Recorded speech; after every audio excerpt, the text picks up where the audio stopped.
Good evening, and welcome to Suffering in Silence with Minister Tia on Luv Bay Afrobeat Music Talk Radio. We're here with you every Friday evening at 7 p.m. Eastern.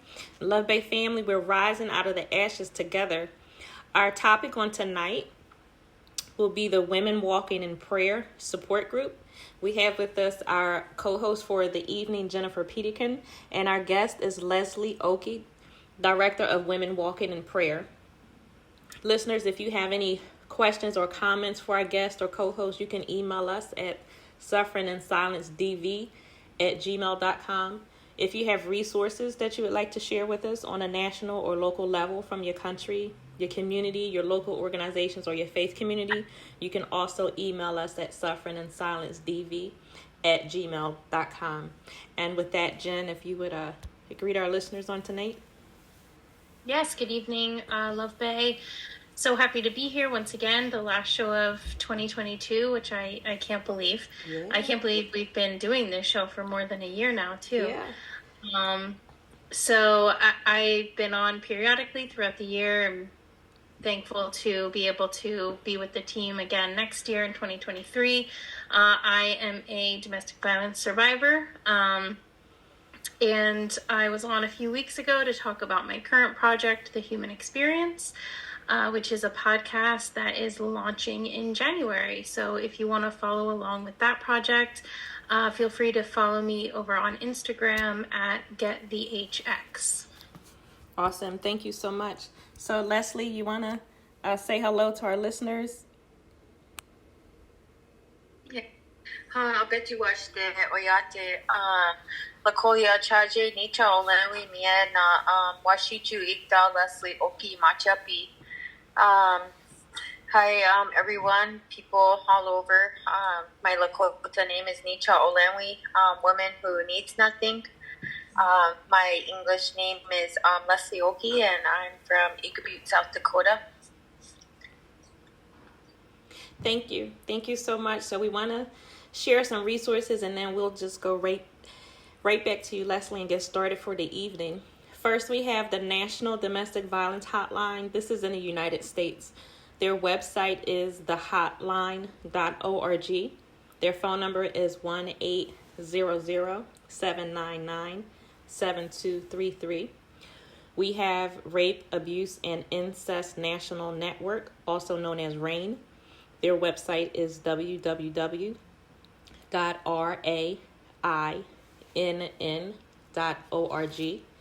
And then we have the National Suicide Prevention Lifeline.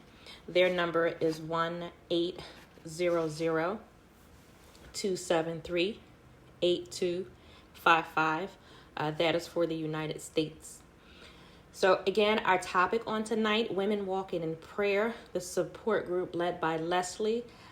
So Luv Bay, Leslie doesn't have the whole hour to spend with us. She'll be with us for about 30 minutes or so. But in that time, Leslie, we want you to share as much as possible.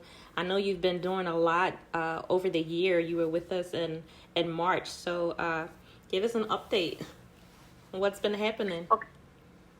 Okay, yeah, Tia, I just been working pretty hard towards my degree. I went and graduated this year with associates in Lakota Studies, and I use my degree also to help the women in my women's group to also share our language. So I'll be graduating in 2024 with the bachelor's in Lakota Studies with the emphasis in language. I'm able to teach the language now, so I'm excited to get that going. And also been still helping a lot of women on our reservation. I'm from the Cheyenne River Sioux Tribe Reservation in Eagle Butte, South Dakota. And I've expanded a little bit more. I have like over 100 women that I help now. Wow. On a reservation and off, and mostly virtual. I'm a support woman for women in AA now and NA.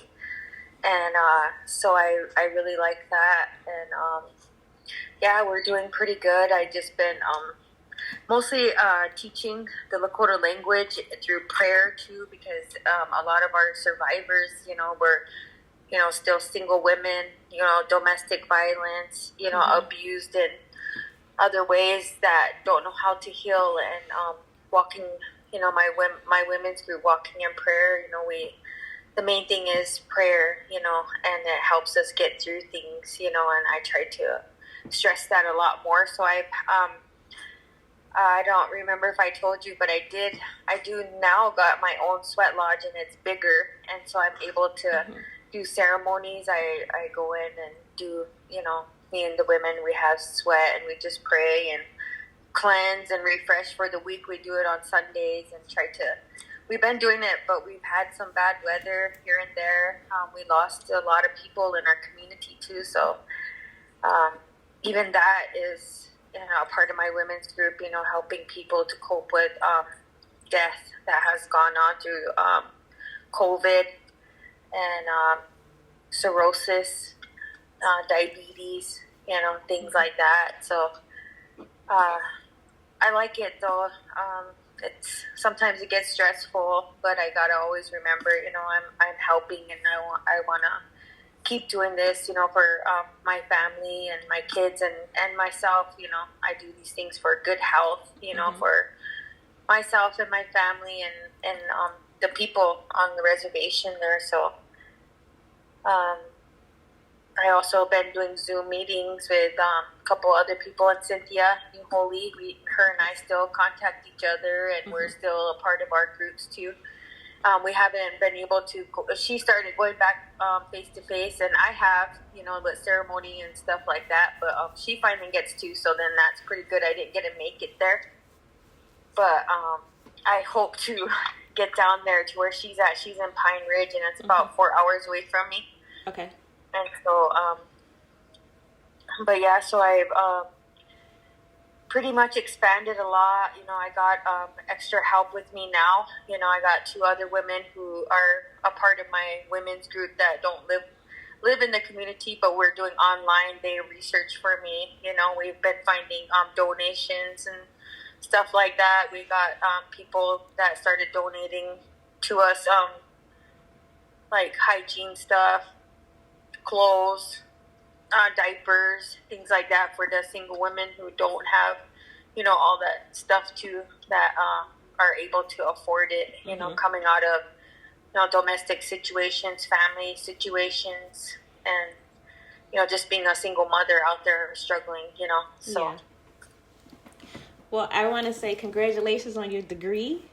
Yes, Congratulations on Thank the you. expansion. I mean, and you, like, I know throughout the year you have been updating me, and it's just great to see, just the success, the progress, that you make, not just for the group, but for yourself. It really is, beautiful to see. So congratulations again. I want to ask if you could, for those of us who don't know, can you talk to us about the ceremonies that you mentioned? Like, can you explain to us what that is for those of us who don't know? Yes. So in our culture, we have sweats, and they're called inipi. It's a ceremony that the men and women do. The women do it themselves, and we have like this. It's like a igloo looking, it's like an igloo looking deal, but we take rocks in there and we steam them up with water, and we go like 4 rounds. We'll go and pray, and we'll pray again, take a breath, pray again, because it gets real hot and steamy in there. And that's mostly to cleanse ourselves, because we carry a lot, and it was a ceremony that was meant for the men, and they gave the women the right to do it too, because the women, we pure ourselves through our menstruation, our monthly, and then the men, they didn't have a way, so when ceremonies were brought to us, they allowed the men to do that, and then later in life, the women got the right to do it too. So that's another thing, to help them. You can go, it's like church, you go in there and you pray, you sing, and you just help, and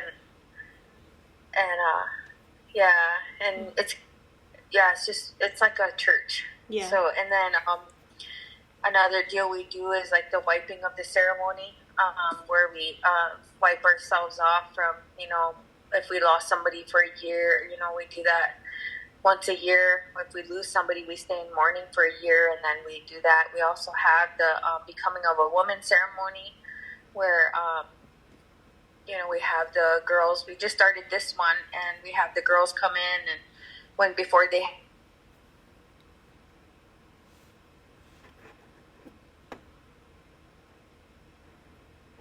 Oh, I'm sorry. We just lost Leslie. She's going to have to log back in. But again, she has done so many great things since we spoke with her in March. Hopefully she can join us and we can continue the conversation. But until... Tia, are you able to kind of give an overview of the project itself, just in case people don't remember from March? Yes. Or if they weren't here in March? Yeah. So Walking in Prayer is a support group that Leslie started. And she, at that time, there were about 50 people, 50 women that she was working with, young, old, and middle age. So again, it's great to hear that her group has expanded to 100. She gives support to those not just dealing with domestic violence, but there are some cases of those involved with addiction, homelessness, joblessness, single mothers. Leslie really helps those deal with the issues that they're having or going through. She provides assistance with obtaining emergency housing, court support. Leslie goes to court with victims and survivors of domestic violence. She helps with building support systems, for them, as we know, to be able to just move on, in your day-to-day life. And she's helping women to get out of domestic violence situations, not just get out, but get out and stay out. So she's been trying to provide assistance with being able to establish yourself financially. So a big part of it is helping women to find jobs and find financial resources. So as much as possible, she does provide women with monetary donations, food, clothing, hygiene products. As a matter of fact, she's out right now. So Leslie was going to have to leave us at about 7:30 because she's actually with a group of women right now. She's supporting them and assisting them. So again, it's great to hear that her group has expanded, and now she has a couple more people helping her to go through this. And, as you know, it's hard to take even a small project on your shoulders by yourself. And as her group is expanding, it's great to hear that she now has help that she needs to go forward. Absolutely. No, that's wonderful. And is it specifically, obviously she was talking about the Lakota language and being on the reservation. Is she specifically helping Indigenous women then? Well, Leslie's group, just like Cynthia New Holies, the group is for Indigenous people, but her group is expanded as well. So she doesn't turn anyone away. As a matter of fact, I believe when we talked in March, she was talking about opening the group to support men as well. So wow. That would be interesting to hear if she's gotten to that point to provide support as well, because there were a couple of men that reached out to her for help with domestic violence issues and addiction issues, and she was able to support them in a way that no one else could, because the where she is, that just didn't exist. So she created like a solution for the problem, what they were dealing with. That's a big deal. I mean, as we know, first of all, when you're talking about domestic violence, substance abuse, homelessness, any sort of poverty, all of that, none of that is disconnected from each other. And so they're all very traumatizing experiences. And therefore, all can happen together. They don't have to happen together to exist, but a lot of times they do. So that's great to hear that a project is casting that net that far. Yes. And then also, including men, we've talked about it on here. We've talked about it ourselves. Just it's complicated because we know that men need help too with domestic violence, especially, and there's not as many resources out there for them. But you also have to be careful in terms of how you offer that because of the women that you're already caring for. Yeah. And so, I would love to hear in the future how she is doing with that and how she addresses that. That's awesome. And so that was a question. I know she had to consider the couple of men that she did help. She had to consider the women who were already there and how she provided services for them because she wanted to be able to keep them not just physically safe, but mentally and emotionally safe. I mean, for some individuals to see the opposite sex can be a trigger just for someone to be in your space. So I know she was considering that. And those two, I believe there were 2 cases. She handled it. I don't know how she handled it, but she did. And I know her heart went out, because one of these individuals, he was seeking help for himself, but he also had children. And so, we do get to that point to where we have to think. You don't just want to help a victim or a survivor if they are a certain gender, because it's like, if you need help, then you need help. And at the same time, you do have to be considerate of, other individuals. So it's, you just have to put a lot of thought into it and care. But at the end of the day, it's like, can you really not help someone because he's a man? Oh, absolutely. Absolutely. That should never even be part of the equation, even though we know that it is. That there are people that, still to this day believe that men cannot be in an abusive relationship. It's not possible. And we know that is woefully incorrect. But I mean, even talking about, what you said about like being triggered, that was me. Like, like even in where I was, I could totally acknowledge that there were men going through the same thing, but I did not want to be in the same room with them. And it was nothing against them and nothing that they did, but like, there was no way that I could have been vulnerable in front of them at that, where like I was. So it's hard, it's complicated. And especially, doing a project like that, I know, like, she has some people, but she's really spearheading that. So I applaud her because that's a lot to take on. Yeah. And so I think that's where it becomes necessary, where you have to have the third party who is sensitive, compassionate, they are informed, they understand what to do and how to do it. So you have to have counselors and directors and social workers who understand the situation and who can come in and pretty much control the atmosphere and give everybody what they need, separate whomever or whatever needs to be separated, but meets the need of everyone in that space. So it really is important to be able to do that. I did my support group, I think it was in October. I did my online support group, the 8-week online support group that I do. That was the first time that I opened it to men and to women. And it went well. But I do have in my mind I will continue to offer a mixed group of men and women, but then I will also offer a group that's just for women and give people the choice, of what they're signing up for. But it actually went well.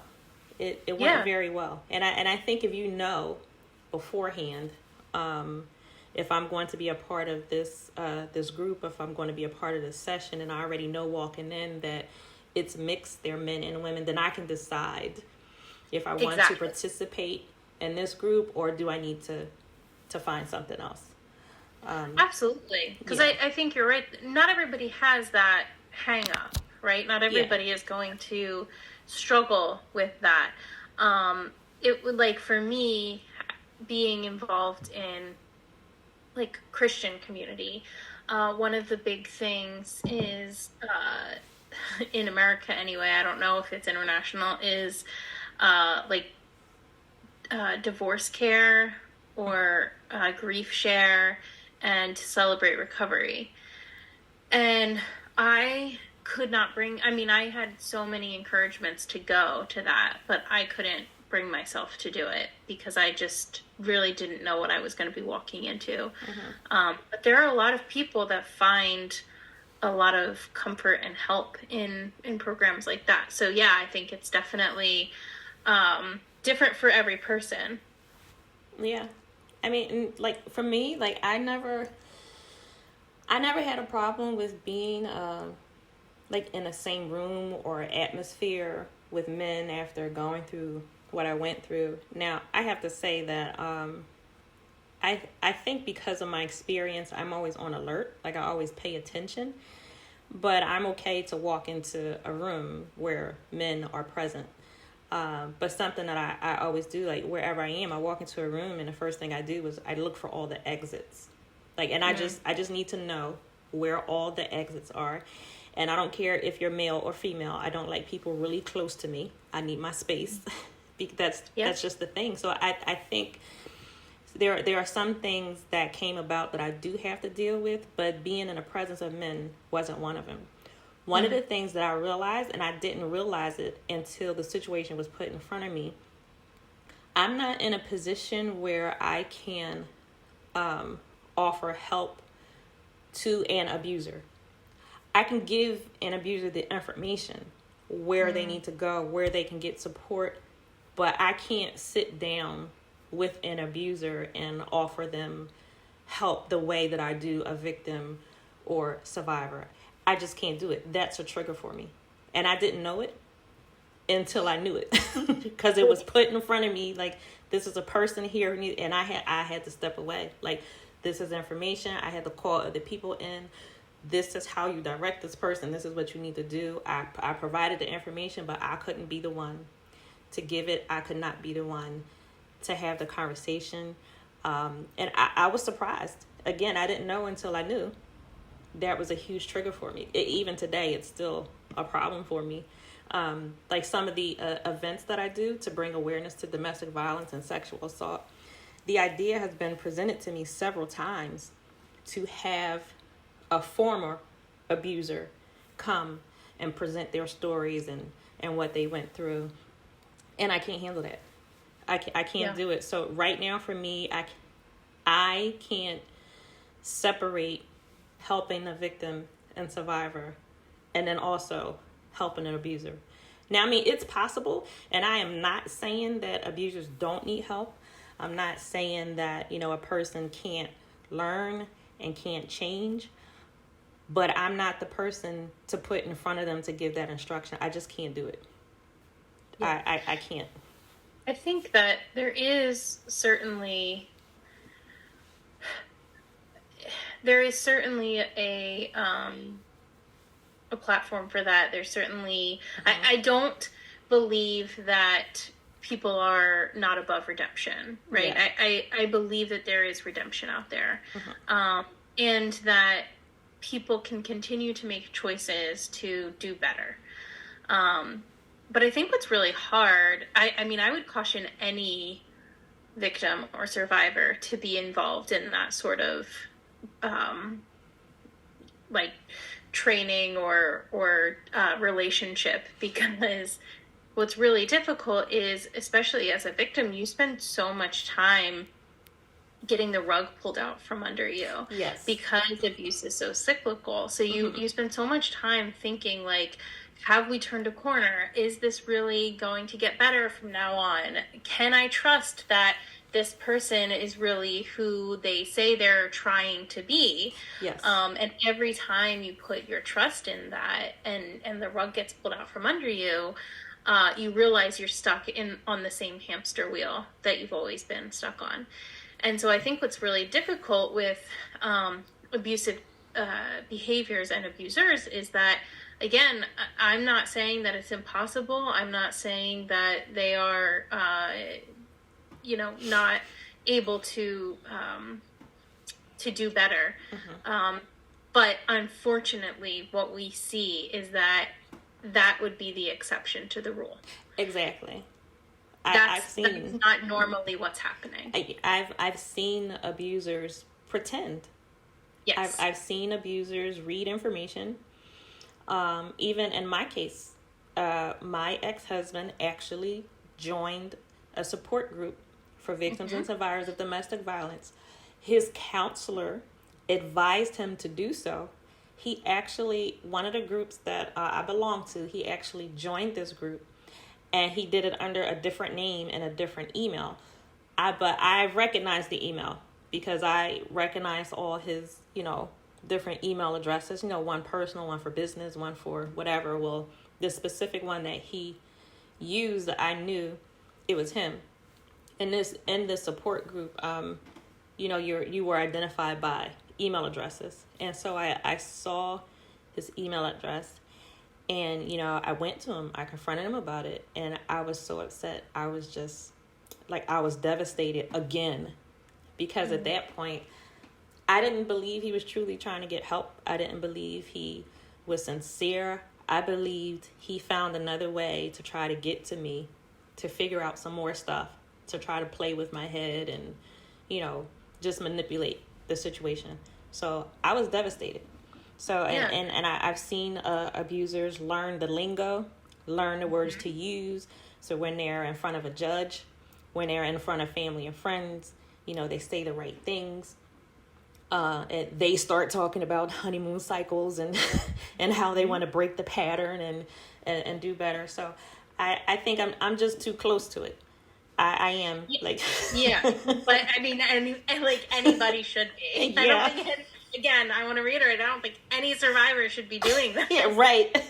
So I know my limitations. Counselor who doesn't have that past, sure, maybe, absolutely get involved in that. But I think one of several things that we have to look at when we're talking about abusers trying to get healing is kind of just reiterating what you said.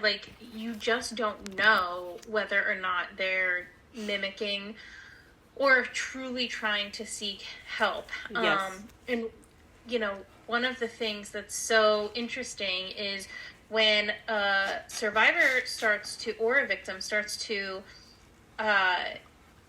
explain their situation, and everybody's just like, well, why didn't you just do this, or why didn't you just do that, why didn't you say this, or why didn't you say that?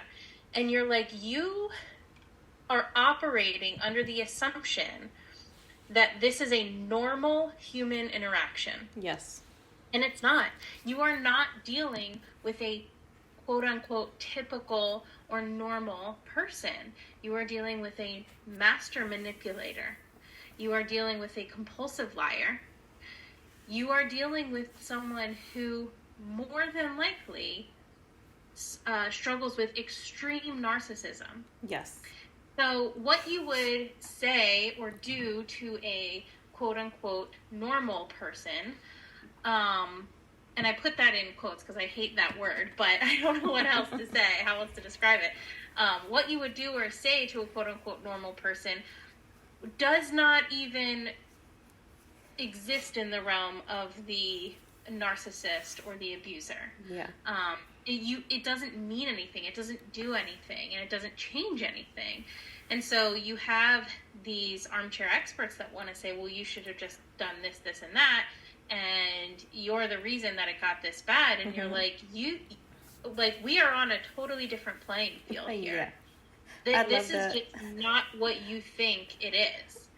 And so again, when an abuser tries to seek help, it's really, really difficult to know whether or not they're being sincere. And I think, again, people that haven't dealt with this issue personally might look at that and say, oh, wow, this person is stepping out and admitting what they've done and, trying to get the help that they need. And that may very well be the case. I'm not saying that can't happen, but more often than not, and you and I have both seen it, it is a narcissist trying to get his edge back. Yes. Or her edge back, trying to get under the skin of their victim, trying to get sympathy, because they are no longer in good favor with their peers. Yeah. you know, or whatever the case may be. So I think it's just really, you have to be able to take a step back and say, it would take a really long time and a lot of work for an abuser, in my eyes, to be able to prove that they had really changed. Yes. And the only thing that would do it, it would be time. Yes. I love your adjective, armchair expert. I love that. And then, and for me, when it comes to an abuser seeking help, the first question for me is always, did you honestly seek this help for yourself, or did a judge tell you you had to do this? Did a police officer tell you you need to do this? Did somebody's family member, did somebody's father tell you this is what you need to do? Were you faced with an ultimatum? So for me... Did your victim? Right. Did your victim tell you had to do right. this? So it's like, why are you seeking help? Do you really want help? Or did somebody tell you to do this? As in case of my ex-husband, his counselor told him, go to the support. I was baffled, absolutely baffled. I could not believe he was instructed to do this, you know, by a counselor. And I mean, there are clear moments. I remember, you know, he, like I said, he learned the lingo. There were things that he would say, to the point where he began to tell me, like, as I stood up for myself, as I began to, you know, make a change within me, he began to tell me I was abusing him because I wouldn't let it happen anymore. You know, because I wouldn't just take it. I wouldn't take the verbal abuse. I would, you know, say something back. I got to that point to where it was like something cracked in me, like, no, you know, you can't say this to me, or you know, he was like, well, you're abusing me now. Like, what? Yeah. And it was weird. So that's a difficult thing for me. It really is very difficult. I want to say out loud, because I don't know, you know, anybody that, again, has been involved in this in any capacity, be it personal or they work in this field, will probably know this, but those who aren't may not. That is a very typical response from an abuser, is to flip the script around and say, you're abusing me. And there's a word that has become very popular, and it does sometimes get misused, but it is a very common abuse tactic, which is gaslighting. Yeah. And so for anybody that doesn't know, a very simple explanation of gaslighting is to downplay or minimize what is actually happening. And so to say that, to flip the script and say, no, you're abusing me, you have to understand when somebody has been beaten down, literally and or figuratively, for however many years, and their abuser is the one that's in their ear all of the time, it's very easy to get confused in what you hear and what you think about yourself. You have very low or little self-esteem and self-worth. And can I say, it's very easy to get annoyed and pissed off too, because, okay, when I make a decision, I'm not giving you my paycheck anymore. I cut access. You don't have access to my bank account anymore. Okay, that's not financial abuse. That's not me abusing you financially. So, like, so forgive me if I'm pissed off right now because you're still trying to play with my head and I'm not, and I'm not going for it, right? No, you no longer have my money. That's just it. I mean, just even things like that, like, you know, I made a clear decision, you know, at being in the house as I was preparing to leave. He didn't know that I was leaving, but, you know, I had to make decisions what I was going to do. Like, I am taking care of myself financially. You know, I had to open new bank accounts. I had to cut, you know, access off from him to be able to get my money. I made clear decisions. This is what I'm going to do in the house. I'm going to pay for this. I'm not paying for that. This is how it's going to work. Now, I was in a place where I was safe enough to do that. So listeners, do what you need to do for yourself, how you need to do it in a safe manner. But I was in a place where I was okay to make those financial decisions for myself, and I was working on my plan. Again, he didn't know that I was leaving, but I had to make a plan. I was saving money, and as I was doing what I was doing, he was literally telling me, well, you're abusing me financially. And he always, I made more money than him, and he will always say, well, you have more than me, that's not right. Like, are we kids in a sandbox? Like, does that make sense to you? Yes. What you just said? Yes. Little children. And I so appreciate that you were at that point that you could stand your ground and say, no, that's not abuse. And, right. And you had every right to be annoyed and angry at that. But I also want to say that there are people that would be in that situation and feel like they had done something wrong, or, come under that lie of that they were being unfair. And so, it sounds silly and it sounds really obvious, right? Like, you're behaving this way, and I'm setting a boundary now, and I'm saying, forget it, we're done, I'm leaving, you don't have access to this anymore. Obviously, that's not abuse. Yeah. But to be in that mindset, that really terrible place, mentally and emotionally, it's really easy to come under that. It is. It can be really easy to come under that. And yeah. I think what helped me was because by that time, I was in counseling for domestic violence. And so I had begun to put my support system around me, like with Pastor May and Pastor Eugene Davis and my the counselor at Media, the Domestic Abuse Project of Delaware County. So I had that support. I had that information, as I was taking my steps and regaining myself, going along. So I knew it's like I knew, just because of like common sense, like I'm taking care of myself financially. I'm not hurting him because I'm taking care of myself. But I also knew, because I had them supporting me, encouraging me, telling them, no, you're doing the right thing. And it's okay for you to do X, Y, and Z with your money. It's okay to set boundaries. It's okay to do something different that is helping you. So I really think, because by that point I was in counseling, I gained strength. And I think also because of that, I was able to make the decisions that I did, to open another bank account, to change things. So being in that support system really helped.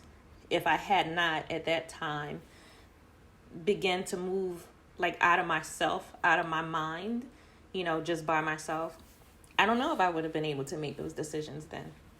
But I'm glad that I did. So for me, again, it just goes back to, I can't sit with somebody who's I just can't. Now, look, I will get you the right person to be with, but it's not me. I know my limitations. I do. And so I think that's why we have trained professionals. I think that's why we have resources that are not limited. We help everyone. But again, I know my limitations, and I don't feel like there's anything wrong with that. Because I have been approached several times this year to have an event, or something where I'm doing something for victims and survivors and invite a former abuser. And for me, I just don't think, even if I wanted to do that, I would never put the two groups together that way. That is something that I just don't believe should happen. But even just to do an event where, you can hear from a former abuser, again, that's not up my alley. That's not for me to do. Yeah, they're almost they are two completely separate things, but they almost cannot exist together. Yeah. I think you'd be hard pressed to find a group of survivors and victims that would be open to giving a platform to a former abuser. And I think you would find it really difficult to find a group of victims and survivors that weren't wary, skeptical about, yes that's the word, skeptical. Yes. Like, what is that word I'm thinking of? Skeptical.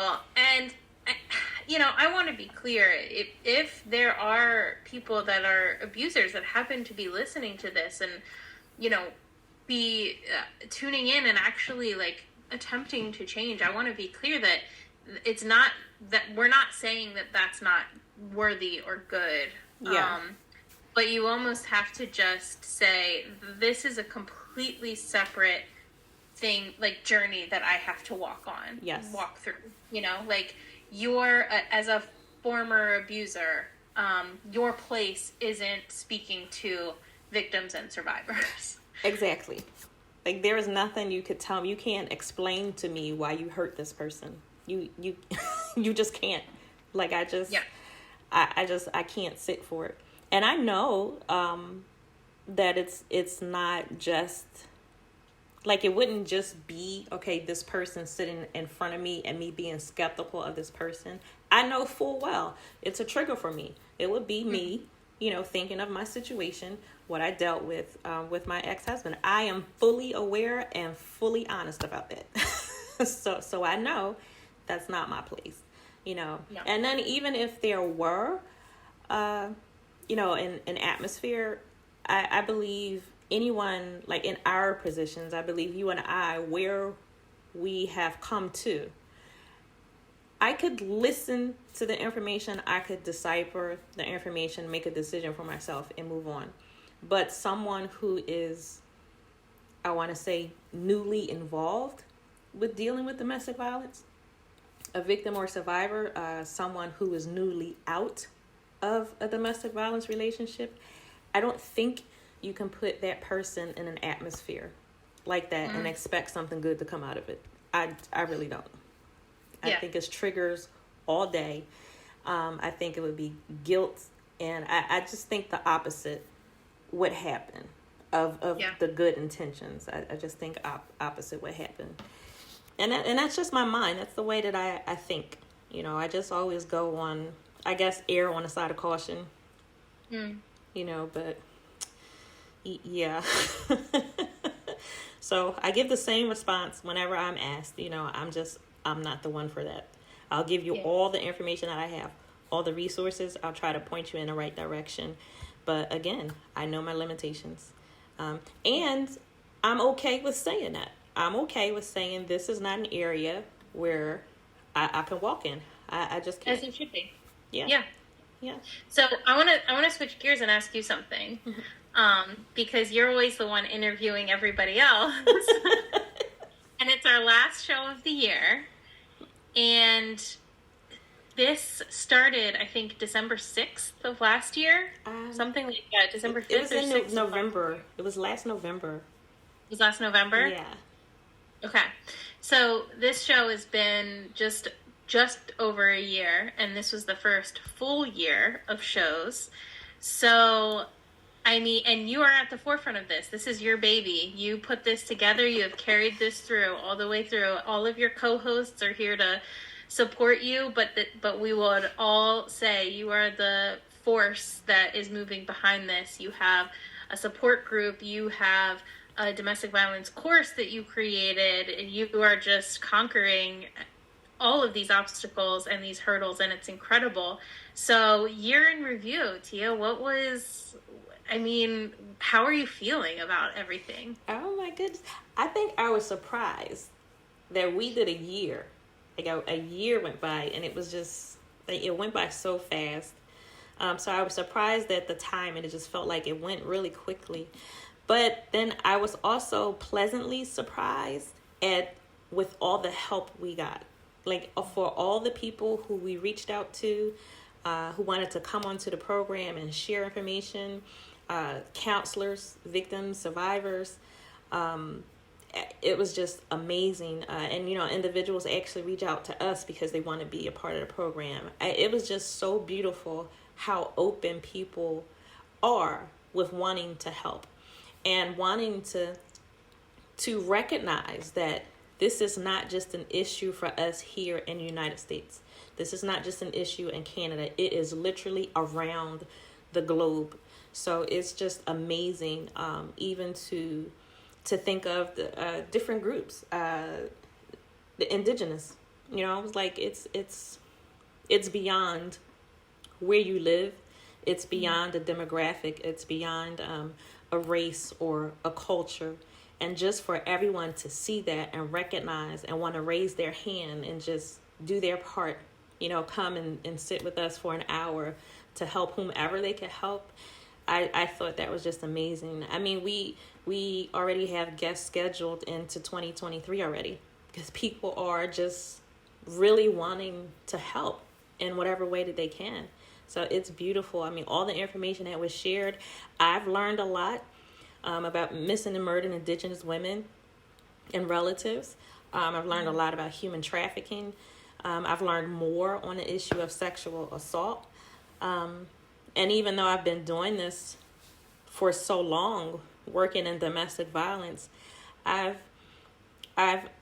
not learned more information, but learned more in a sense of other people's experiences.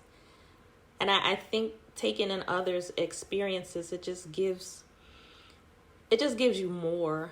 I don't want to say more information. It just gives you more of that oomph, more of that thing to just want to keep going.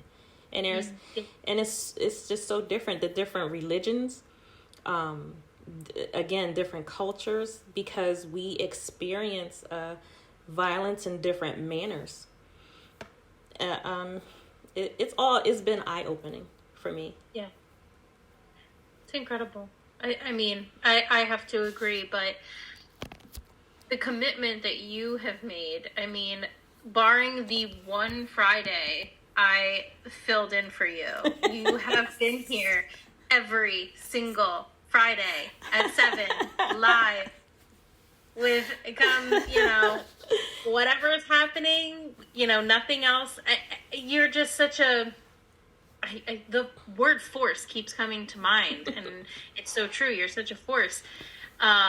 So I just have to think that the reason that people are so on board is because they see your passion and they want to be a part of a project that is moving forward and hopefully making a difference. I hope so.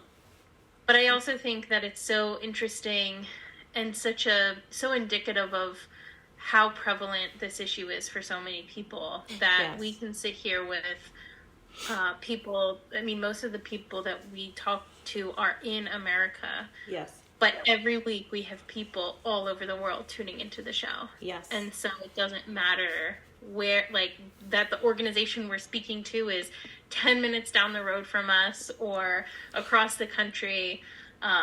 We still have people tuning in from all over the world. Yeah. So and what do you think? Oh, sorry. Go ahead. Oh, no. I was just going to say, what do you think was your, if you had to pick, what was your favorite part or thing that happened on the show this past year?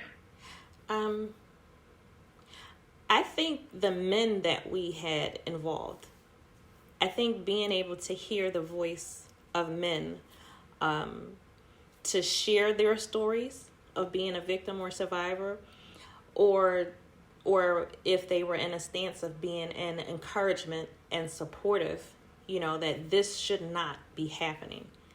I think to see men stand up, encouraging men that they can get help and they can speak out for themselves, but also encouraging men, like, this is not how you treat women. This is not how you treat anyone. This is not how you communicate. So if you need help, then you get help, but abuse is never the answer. So I was really happy with the support that we received from men. And I mean, they were just like, everyone who we asked, everyone who we talked to, never had to ask them twice. It was just, let's work out the date. I'll be there. And they just came, and they were really sincere. It didn't have to twist any arms. I didn't have to tell them what to say. Yeah. Like they had their own ideas, they had their own information, they had their own stories to share, and it came from a real place. So I think that was awesome. I really do, and I hope that participation of men continues to increase, and not just on our program, but other organizations. What our college campuses, our churches, or synagogues, or in mosque. I pray that the participation of men continues to grow. Yeah, I wholeheartedly agree with you. I think it was a tremendously healing part of this year to see men actively stepping out and making their voices heard. Yeah. And not only that, but I want to take that a step further, because every man that we had on this show was a leader in their whatever their field is, and many of them were pastors. Yes. And I think that is just amazing, because as somebody who personally, and I know you have as well, have hurt surrounding domestic violence in the church, to hear male pastors broadcasting on a radio program that domestic violence is unacceptable and will not be accepted in life or in the church, was a hugely healing experience. Mm-hmm. So 2023 and beyond, what are your dreams for Suffering in Silence? I really want to keep doing what I do. I would love to do it on a larger scale. Everything that I do, this program, my book, when I speak at organizations or churches, my underlying goal, my theme has always been, I want to give people the help that I didn't have for myself. I don't want anybody to hurt the way that I was hurt. I don't want anybody to feel alone the way that I felt alone. So I want to be able to to keep doing it. And it's just, oh my God, I get so many requests to speak, and I mean, some of the engagements I have to say no, because I just can't do everything, but as much as possible, I will be there, and I will do, my part, because I just felt like I was let down so much by those who should have been there. And if I can avoid that happening for just one person, that's what I want to do. That's what I want to keep doing. And that's what you are doing. I mean, as your personal friend, I just see, in knowing you in the past year and a half, how far you've gone, and it's incredible. It's an incredible thing to watch. And I've told other people in my life, like, I look at Tia and I'm like, I don't understand how she does what she does, like everything.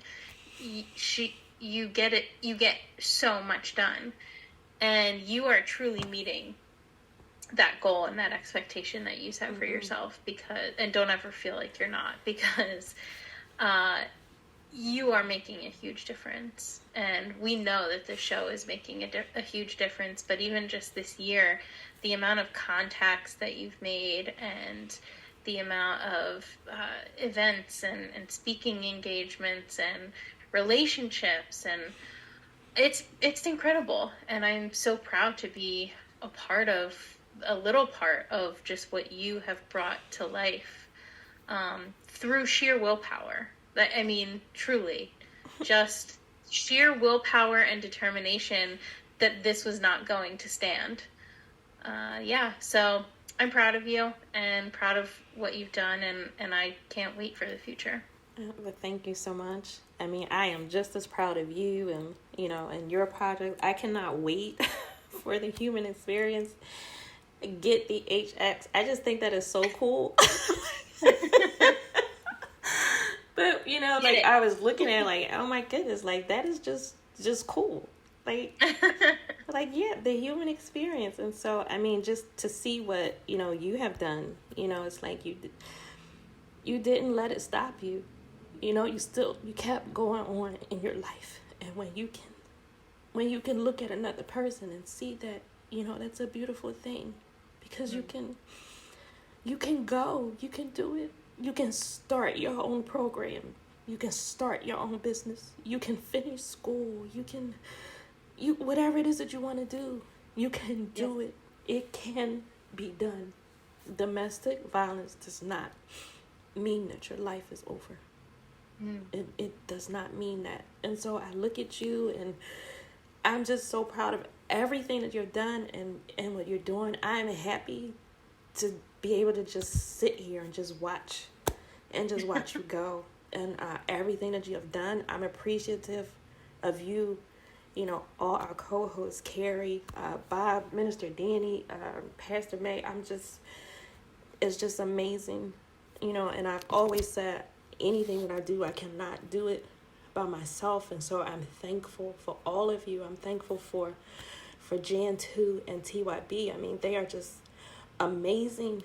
You know, it's like, you know, it's just great for them to have given us this platform to do this, because I have never seen anything like this before. I mean, you say domestic violence and people just, they clam up, you know, and Jan 2 and TYB, they were like, look,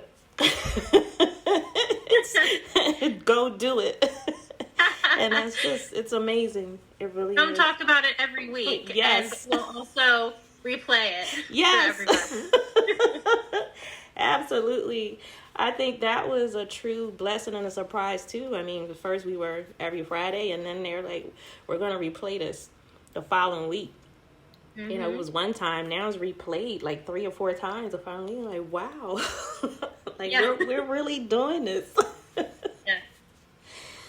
But and I truly hope that it's a message of hope, you know, as we end this year, and you know, holidays can be so hard, and the end of the year can be so hard for people, and just, you know, neither you or I started in this place when we left. We were rock bottom, or as close as you could get to rock bottom. And I just remember, you know, leaving my marriage and thinking like, okay, this is it. Like, this is just who I am now. I'm a shell of a person. I don't feel human. I feel so numb. And, you know, I don't ever see how I'm going to get back to where I was, let alone grow from there. And, you know, it is so possible. Yes. It is beyond possible. And it's amazing when you reach that. So don't give up. Absolutely. So I think with that, I think that was the perfect final words to end for tonight. I do want to, listeners, I want to give you contact information for Leslie. You can reach out to Leslie. Her email address is LOAKIE18301 @olc.edu. So if you would like to provide any type of support to Leslie for her Women Walking in Prayer support group, you can reach out to her. We want to thank you again for being with us. We welcome you. We welcome you for being with us here, Suffering in Silence with Minister Tia, the last Friday of the year on Luv Bay Afrobeat Music Talk Radio. We're here with you every Friday evening at 7 p.m. Eastern, with the replay on Tuesdays at 1 p.m. and 7 p.m. and then also Thursdays and Fridays at 1 p.m. Eastern. And Luv Bay, we are continuing to rise out of the ashes together. Have a good evening.